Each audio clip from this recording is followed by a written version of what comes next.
अखण्डानन्दरूपाय शिष्यसन्तापहारिणे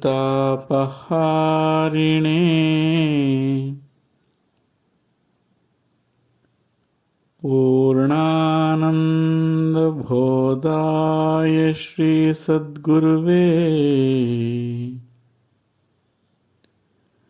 नमो नमः.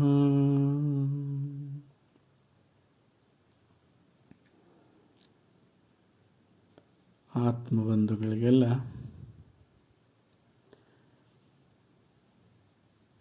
ಈಶಾವಾಸ್ಯ ಉಪನಿಷತ್ತಿನ 18ನೇ ಶ್ಲೋಕದ ಒಂದು ಶ್ರಾವಣ ಮಾಸದ ಸತ್ಸಂಗಕ್ಕೆ ಸ್ವಾಗತ.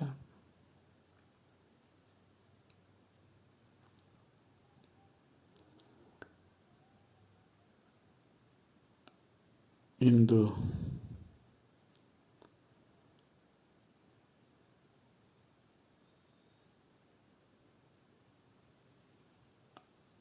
ಹದಿನೆಂಟನೇ ಶ್ಲೋಕದ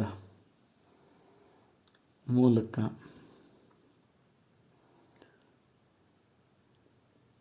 ಒಂದಷ್ಟು ಸಂದೇಶವನ್ನು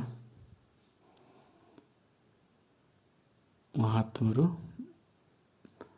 ಇದರ ಮೂಲಕ ಕೊಡೋದಕ್ಕೆ ಪ್ರಯತ್ನ ಮಾಡಿದ್ದಾರೆ.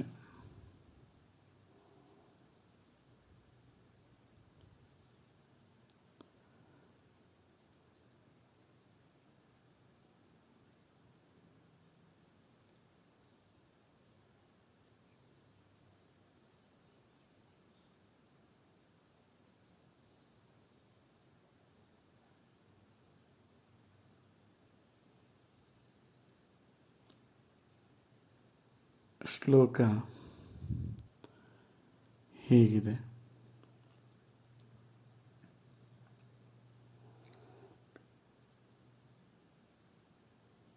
ಅಗ್ನೇನಯ ಸುಪಥಾರಾಯೇ ಅಸ್ಮಾನ್ ವಿಶ್ವಾನಿ ದೇವ ವಾಯುನಾನಿ ವಿದ್ವಾನ್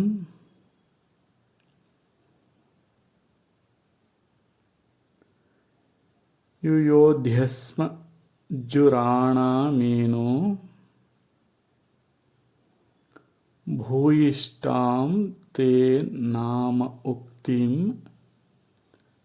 ವಿಧೇಮ್.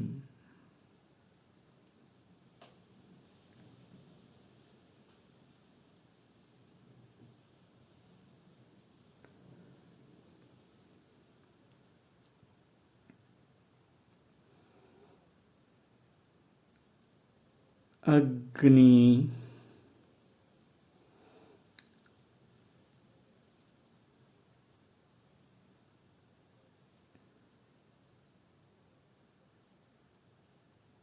ನಯ ಸುಪಥ ರಾಯೇ ಅಸ್ಮಾನ್ ವಿಶ್ವಾನಿ ದೇವ ವಾಯುನಾನಿ ವಿದ್ವಾನ್.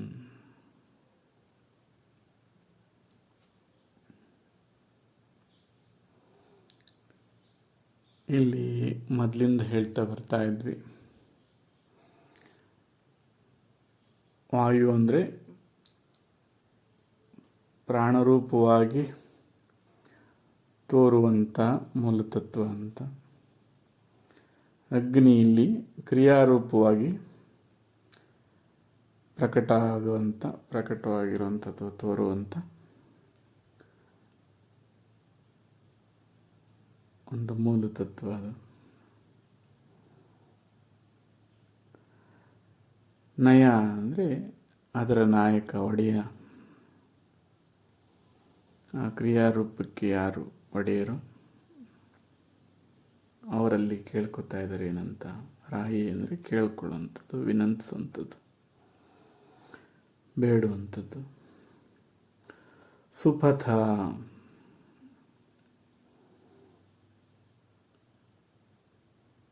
ಅಲ್ಲಿಗೆ ಹೋಗುವಂಥ ನೇರವಾದ ಮಾರ್ಗ ಏನಿದೆ, ಆ ಬಿಡುಗಡೆ ಮಾರ್ಗ ಏನಿದೆ,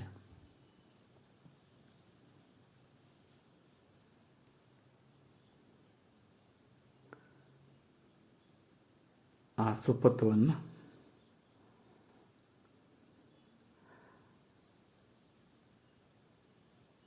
ತೋರುವಂಥವನೇ, ಅಸ್ಮಾನ್ ಆಗಿರುವಂಥವನೇ, ವಿಶ್ವಾನಿ ಸರ್ವೇಶ್ವರರಾಗಿ, ವಿಶ್ವರೂಪವಾಗಿ, ವಾಯುನಾನಿ ಪ್ರಾಣಸ್ವರೂಪವಾಗಿರ್ತಕ್ಕಂಥ, ಸರ್ವವ್ಯಾಪಿಯಾಗಿರ್ತಕ್ಕಂಥ, ವಿದ್ವಾನ್ ಎಲ್ಲವನ್ನು ಬಲ್ಲಂತ ಮೂಲತತ್ವವೇ ಯುಯೋಧಿ ನಾಶ ಮಾಡು, ಅಳಿಸ ಹಾಕು. ಯಾರು? ಅಸ್ಮಾತ್ ನಮ್ಮಿಂದ. ಯಾರಿವರು? ನಾವು ಅನ್ನೋರು.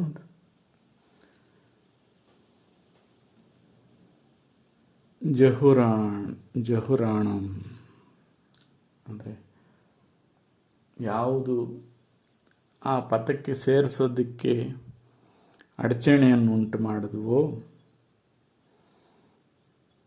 ಅಂತ ಅಧರ್ಮಿಗಳು ಅಂತ ಕರಿತೀವಿ ಅವ್ರನ್ನ, ವಂಚನೆ ಮಾಡಿದವರು ಅಂತ. ಅಂದರೆ ಮುಕ್ತಿಗೆ ಸಹಾಯ ಮಾಡದೆ ಬಂಧಿಸೋದಕ್ಕೆ ಪ್ರಯತ್ನ ಮಾಡಿದಂಥವರು. ಏನ ಭೂಯಿಷ್ಟಾಂ, ಏನೋ ತಿಳಿದೆ, ಪದೇ ಪದೇ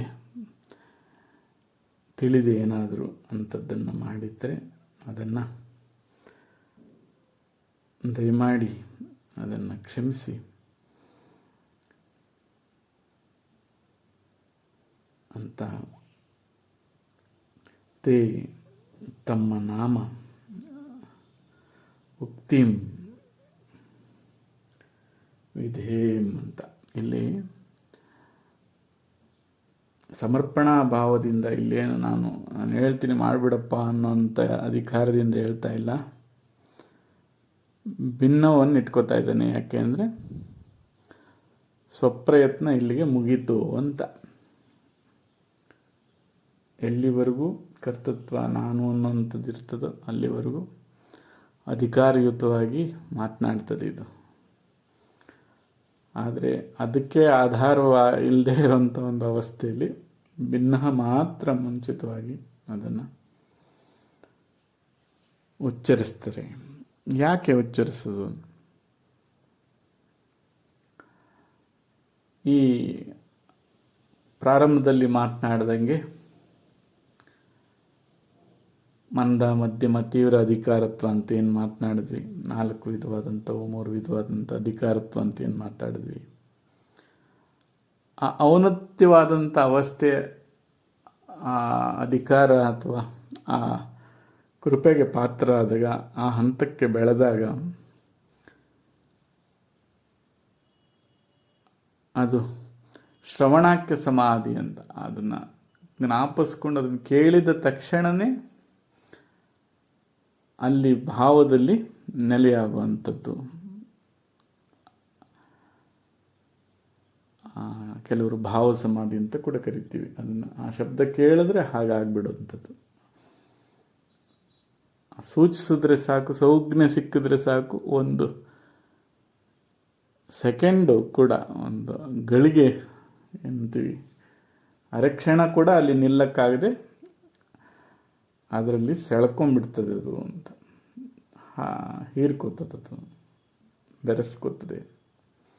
ಅದರಿಂದ ವಿಧೇಯನಾಗಿ ವಿನಮ್ರಿತನಾಗಿ ಸಮರ್ಪಿಸ್ಕೋತೀನಿ ಅಂತ ಪ್ರಸ್ತಾಪ ಮಾಡ್ತಾರೆ ಇಲ್ಲಿ.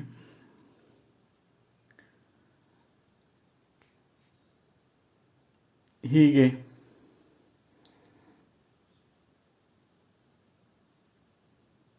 ಅಂತಿಮವಾಗಿ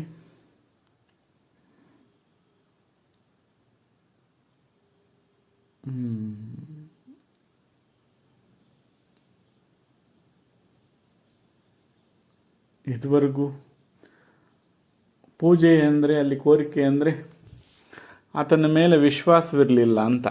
ಯಾಕೆಂದರೆ ಹೀಗೆ ಮಾಡು ಅಂತ ಕೇಳ್ಕೊಳ್ಳೋದು. ಈಗ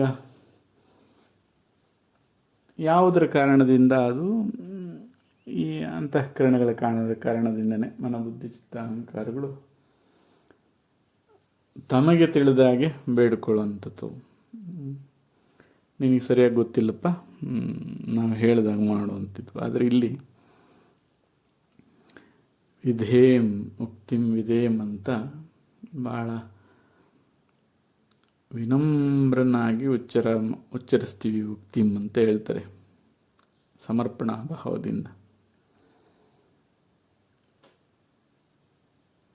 ಹಾಗೆ ತಿಳಿದೋ ತಿಳಿಯದಾದಂಥ ಪಾಪ ಫಲಿತ ಏನಿದೆ ಏನು ಅನ್ನೋದನ್ನು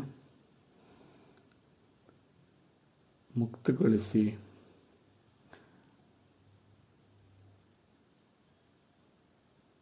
ಬಿಡುಗಡೆ ಮಾಡಪ್ಪ ಅಂತ ತನ್ನಂತಾನು ಅರ್ಪಿಸ್ಕೋತಾರೆ.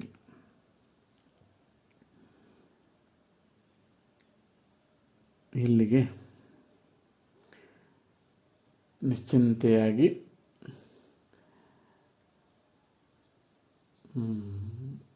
ಜೀವನ್ಮುಕ್ತತೆಯ ಅವಸ್ಥೆಯನ್ನು ಪಡೆದ್ವಿ ಅಂತ. ಇದನ್ನು ಪ್ರಯಾಣ ಕಾಲೆ ಅಂತ ಏನೋ ತಗೊಳ್ಳುವಂಥ ಅಗತ್ಯ ಇಲ್ಲ. ಇರುವಾಗಲೇ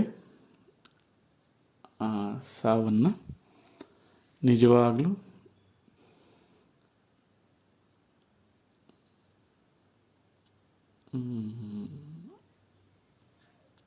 ಅನುಭವಕ್ಕೆ ತಗೊಳ್ಳೋವಂಥದ್ದು.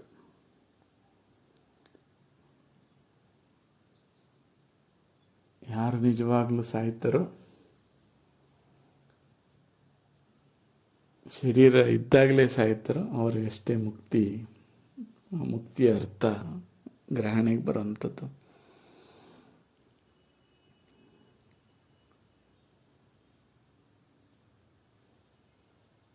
ಈ ಶರೀರ ಭಾವವನ್ನು ಕಳ್ಕೊಳ್ಳುವಂಥ ಒಂದು ಅವಸ್ಥೆ ಅಥವಾ ಸೂಚನೆಯನ್ನು ಈ ಶ್ಲೋಕದಲ್ಲಿ ನಾವು ಗ್ರಹಿಸ್ಬೋದು.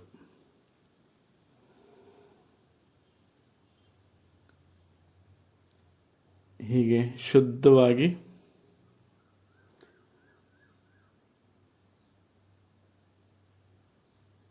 ಜಿಜ್ಞಾಸು ಯಾವ ಹಂತದಲ್ಲಿರ್ತಾನೆ,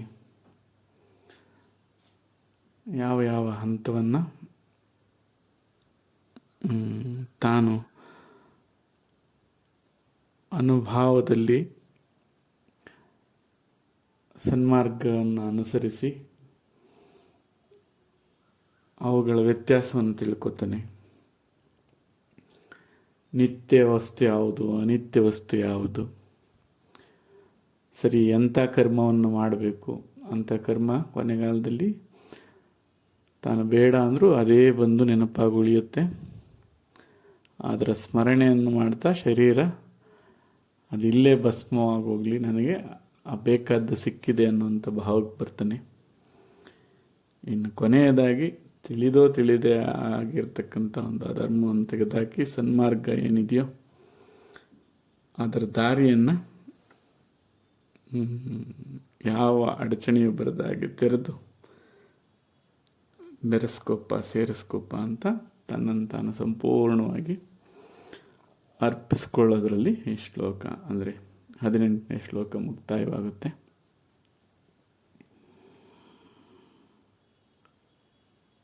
ಇಲ್ಲಿ ಜೀವನವನ್ನು ಭಗವಂತನ ಪ್ರಸಾದ ಅಂತ ಸ್ವೀಕರಿಸಿ ಜೀವಿಸುವಂಥದ್ದು. ವಿಜುಗುಪ್ಸತೆ ಇಂದ ಅಂದರೆ ಯಾವುದೇ ಥರನಾದ ದೂಷಣೆಗಳಿಲ್ಲದೆ, ಅದರ ಬಗ್ಗೆ ಬೇಸರವಿಲ್ಲದೆ,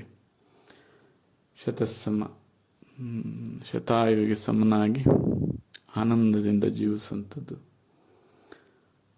ಎಲ್ಲೋ ಅಜ್ಞಾನದಿಂದ ಪಾಪ ಫಲಿತಗಳೇನಾದರೂ ಬಂದಿದ್ದರೆ ಅದನ್ನು ಸರ್ವಾರ್ಪಣಮಸ್ತು ಅಂತ ಅಂದ್ಕೊಂಡು ತನ್ನನ್ನೇ ತಾನು ಸಮರ್ಪಿಸ್ಕೊಳ್ಳೋದ್ರಲ್ಲಿ ಅಂತ್ಯವಾಗ್ತದೆ.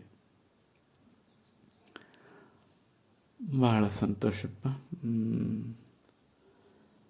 ಶ್ರಾವಣ ಮಾಸಕ್ಕೆ ಕೇಳಿಕೊಂಡಿದ್ರೆ ಗುರುಜಿ ದಿನ ಒಂದೊಂದು ಶ್ಲೋಕವನ್ನು ವಿವರಿಸಿದ್ರೆ ಚೆನ್ನಾಗಿರುತ್ತೆ ಅಂತ.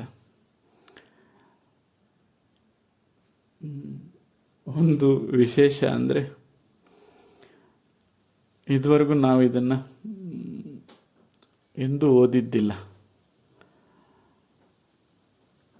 ಇದೇ ಪ್ರಥಮ ಬಾರಿಗೆ ಈಶಾವಾಸ್ಯ ಉಪನಿಷತ್ತನ್ನು ಓದಿದ್ದು. ಮೊದಲನೇ ಶ್ಲೋಕ ಏನೋ ಎಲ್ಲೋ ಒಂದ್ಸಲಿ 2 ಸಲ ಕೇಳಿದಂತ ನೆನಪು. ಆದರೆ ಇನ್ನು ಉಳಿದ ಶ್ಲೋಕಗಳನ್ನು ತೆಗೆದಾಗ ನಿಜವಾಗ್ಲೂ ಅವು ಮಾತನಾಡಲಿಕ್ಕೆ ಪ್ರಕಟಗೊಳ್ಳೋದಕ್ಕೆ ಪ್ರಾರಂಭ ಆದವು. ಅದನ್ನು ನೋಡುವಂಥದ್ದೇ ಒಂದು ಆನಂದ. ಹಾಗಾಗಿ ಋಷಿ ವಾಕ್ಯಗಳು ಏನಿದ್ದಾವೆ ಇವು, ಅವು ಬರೀ ಶಬ್ದಗಳಂತ ಭಾವಿಸದೆ ನಿಜವಾಗ್ಲೂ ಆ ಅರ್ಹತೆ ಕರುಣಿಸ್ರಪ್ಪ, ಕೃಪೆ ಆಗಲಿ ಅಂತ ಬೇಡ್ಕೊಂಡು ಕುಳಿತುಕೊಂಡ್ರೆ ತಾವೇ ಪ್ರಕಟವಾಗ್ತವೆ. ಅದರಲ್ಲಿ ಎಳ್ಳಷ್ಟು ಸಂಶಯ ಇಲ್ಲ. ಅದನ್ನು ಪಾಂಡಿತ್ಯದಿಂದ ಕಲಿತೀನಿ ಅಥವಾ ಇನ್ಯಾರ ಹತ್ರನೋ ಹೋಗಿ ಅದನ್ನು ಸಂಸ್ಕೃತದ ಮೂಲಕ ಅದರ ಅರ್ಥ ಮಾಡ್ಕೋತೀನಿ ಅಂತ ಹೋದರೆ ಮೇಲೆ ಅಲೆಗಳನ್ನು ನೋಡ್ದಂಗೆ ಆಗುತ್ತೆ. ಅದು ಆವಿರ್ಭವಿಸೋದಕ್ಕೆ ಅವಕಾಶ ಮಾಡಿಕೊಟ್ರೆ ಅವುಗಳ ಒಂದು ತಪೋ ಫಲ ಏನಿದೆ ಅದು ಶ್ಲೋಕ ರೂಪ, ಶಬ್ದ ರೂಪದಲ್ಲಿ ಕುಳಿತಿದೆ. ಅದರಲ್ಲಿ ಸಂಶಯನೇ ಇಲ್ಲ. ಹಾಗಾಗಿ ಯಥಾರ್ಥ ಹೇಗಿದೆಯೋ ಹಾಗೆ ತಾವು ಬಂದು ಒಳಗಡೆ ಏನಾದರೂ ಕೃಪೆ ಮಾಡಿ ಅದರ ಅನುಭವವನ್ನು ಮೂಡಿಸ್ಲಿ ಅಂತೆ ನಿಜವಾಗ್ಲೂ ಅದರ ಮುಂದೆ ಕುಳಿತಿದ್ದೆ ಆದರೆ ತಾವೇ ಪ್ರಕಟ ಆಗ್ತವೆ. ಇದು ನಮಗಾದಂಥ ಒಂದು ವಿಶೇಷ ಅನುಭವ ಈ ಬಾರಿ ಆದಂಥದ್ದು. ಯಾಕೆಂದರೆ ಅವು ಬರೀ ಶಬ್ದದ ಅರ್ಥ ನೋಡಿದ್ರೆ ವಿಚಿತ್ರವಾಗಿ ಕಾಣಿಸ್ತವು. ಒಂದಕ್ಕೊಂದು ತಾಳಮೇಳ ಇಲ್ಲ ಅನ್ನಂಗಾಗುತ್ತೆ. ಏನೋ ಕಲ್ಪಿಸಿ ಹೇಳಬೇಕಾದ್ರೆ ಏನಿದು ಗುರುವೇ ಅಂದರೆ ಅದು ಹಾಗೆಲ್ಲ ನೋಡಿ ಹೀಗೆ ಅಂತ ಪ್ರಕಟ ಆಗಿದ್ದು, ತನ್ನನ್ನು ತಾನು ಅಭಿವ್ಯಕ್ತಪಡಿಸ್ಕೊಂಡಿದ್ದು. ಗುರುಕೃಪೆ ಇದ್ದರೆ ಯಥಾರ್ಥವು ಅದೇನಿದೆ ಇವೆಲ್ಲ ಇರೋದನ್ನು ಹೇಳಿರುವಂಥದ್ದು. ಇದೇನು ಇನ್ನೇನು ಉದ್ಭವ ಮಾಡ್ಕೊಂಡು ಹೇಳಿರುವಂಥದ್ದಲ್ಲ. ಸ್ವಾನುಭವದಲ್ಲಿ ಏನು ಬರ್ತದೋ ಆ ಸ್ವಸ್ವರೂಪವೇನಿದೆ ಅದು ಆ ಅನುಭವ ಅದೇ ತಾವಾಗಿ ಪರಮಾತ್ಮ ಸ್ವರೂಪಿಗಳೇ ಆಗಿ ಪರಮಾತ್ಮರೇ ಆಗಿ ನೋಡಿದಂಥ ವಾಕ್ಯಗಳು ಅನುಭಾವಿಗಳಾದಾಗ ತಾನು ಬೇರೆಯಲ್ಲ, ಪರಮಾತ್ಮ ಬೇರೆಯಲ್ಲ. ನೇರವಾಗಿ ಪರಮಾತ್ಮನೇ ಬಂದು ನುಡಿತದದು, ಪ್ರಕಟವಾಗ್ತವೆ ಇವು. ಇಂಥ ಒಂದು ಘಟನೆಗೆ ಸಾಕ್ಷಿಯಾಗೋದಕ್ಕೆ ನಮಗೂ ಕೂಡ ಅವಕಾಶ ಸಿಕ್ತು. ಇನ್ನು 1ನೇ ಶ್ಲೋಕ ಅದೊಂದು ಬಾಕಿ ಇದೆ ಅಂತ ಹೇಳ್ತಾ ಇದ್ರು. ನಾಳೆ ದಿನ 1ನೇ ಶ್ಲೋಕವನ್ನು ನೋಡೋಣ. ಈಗ ಬಹಳ ಚೆನ್ನಾಗಿರುತ್ತೆ ಇದೆಲ್ಲ ಕೇಳಿದ ಮೇಲೆ 1ನೇ ಶ್ಲೋಕವನ್ನು ಕೇಳೋದಕ್ಕೆ ಬಹಳ ಆನಂದವಾಗಿರುತ್ತೆ. ಆಗಲಪ್ಪ ಇಂದಿನ ಸತ್ಸಂಗನ ಇಲ್ಲಿಗೆ ಮಟ್ಟಕ್ಕೆ ಮಾಡೋಣ. ಮತ್ತೆ ನಾಳೆ ಎಲ್ಲರೂ ಸತ್ಸಂಗದಲ್ಲಿ ಭಾಗಿಯಾಗೋಣ. ಇವತ್ತಿನ ಸತ್ಸಂಗವನ್ನು ಶಾಂತಿ ಮಂತ್ರದೊಂದಿಗೆ ಇಲ್ಲಿಗೆ ಸಮಾಪ್ತಿ ಮಾಡೋಣ.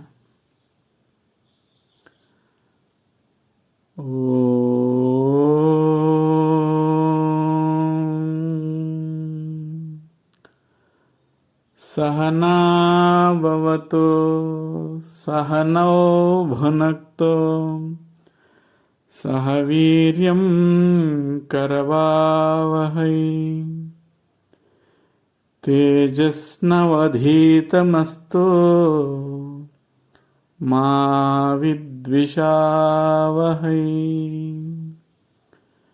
ओम शांति शांति शांति. ಓಂ ತತ್ಸತ್. ಮತ್ತೆ ಸಿಗೋಣಪ್ಪ. ಶುಭಂ ಭವತು.